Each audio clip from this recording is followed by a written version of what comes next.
আল্লাহ। ছেলের নাম আল্লাহ। সবুজ মুন্সি লেখেন। আল্লাহ।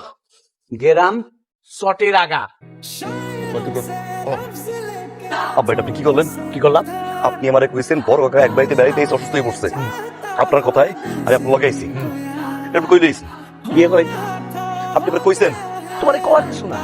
2টা বছর ধরে তোমার পেছনে করতেছি, তোমার বই বই করে বুঝাইতেছি না বিয়ের কথা করতেছি। সেলসান করে শোন, যেটা রোগ হয়েছে আমার মায়ের জন্য নষ্ট হয়েছে। আর সবচেয়ে বড় কথা, মায়ের সুন্দর, পরিবার ভালো। আর একটা কথা কবি না, মাইয়াটা একটু দেখি মেয়ে কেমন দেখি। মাইয়ের তোমার দেখা লাগে, মাইয়ের ভিতরে অলরেডি কবুল বলে দিচ্ছে। এখন তুমি শুধু কবুল বলো। দেখেন বিষয়টা মনে হয় জানা দরকার। এই বিয়ে সম্পর্কে কিন্তু আমি জানতাম না। আব্বা আমার ফোন করছে, ফোন করে কইলো বড় কাকা নাকি অসুস্থ। গিয়ে দেখি আপনাদের বাড়িতে আমার নিয়ে গেছে। তো নিয়ে গেছে কখন পর্যন্ত আমি কিন্তু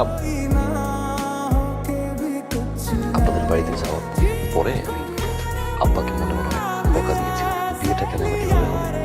সুবহানাল্লাহ। আমিও চাইছিলাম আমাকে বিয়েটা ধুমধাম করে হইব, কিন্তু আমি যখন আপনার কথা শুনছি আমি দেরি করতে পারি নাই। হ্যাঁ বলে দিছি। আমি আসলে আপনার আগে থেকেই চিন্তা দেখতাম, তখন থেকেই আপনার আমার একটু একটু ভালো লাগে।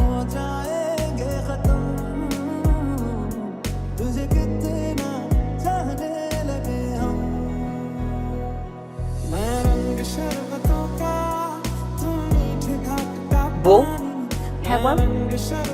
এটা তুমি কি রাখছো? এটা তুমি ভাত রাঁধছো? আমি তো দেখতেছি চাল রাঁধছো তুমি। এসে ভাত এইভাবে রান্না করে? আমি কি অসুস্থ মানুষ যে এই চাল খাবো? তুমি কি চাইতেছো দিনের পর দিন আমরা অত্যাচার করে যাইবা?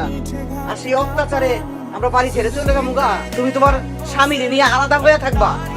জামাই তুমি ব্যাগটাই বা ফেলে লাগে। আমি ফলাইছি আপনার মায়ের জিগান।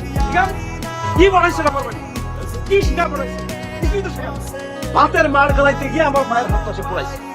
সামান্য ভাতের মার গলাইতে পারে না, ঘরের কাজ করে না। শোনেন মা, হাতে কলমে সংসারের সব কাজ শিখাইবেন। যদি শিখাইতে পারেন তাহলে আমার বাড়িতে পাঠাইবেন, আর যদি না পারেন তাহলে এই বাইরে আপনি আমার বাড়িতে পাঠাইবেন। কথাটা বলে রাখবেন। সব দোষ তোমার মা। তোমার সাথে যখনই কাজ করতে যাইতো তুমি আমার দিয়ে কোনো কাজ করাইতা না। সারাটা জীবন আমার রাজকুনা কইরা মাথায় তুলা ভয় খাওয়াইছো। কোনো কাজ শিখাও নাই আমারে। অহন বসে তুমি মারে তোমার চোখে রাজকোষ নেই মা। মা, আমিও তো আমার আন্টিকে রাজ করি। জানি না তিনি প্রত্যেকটা মায়ের চোখে তার মেয়ে আছে।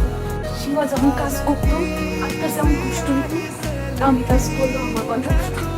প্রত্যেকটা মেয়ের পৃথিবীর সব কিছু বিসর্জন দিয়া একা তার শ্বশুরবাড়ি আসে। এটা ভাই বাজে শ্বশুর শাশুড়ি সবাই তার আপন করে নেয়। কিন্তু আমি আপনার আপন হইতে পারলাম না। সমস্যা নাই, আমি যাই পারি টিমারের সবকিছু শিখে দিব। সীমা তো আমার বোন। আরে আমি এখন বুঝতে পারছি এতদিন আমি তোমার সাথে অনেক অন্যায় করছি। এটা আমার ভুল হয়ে গেছে। আমার এটা করা উচিত হয়নি, এটা একদম উচিত হয়নি। মানে আমার ভুল হয়ে গেছে। আমার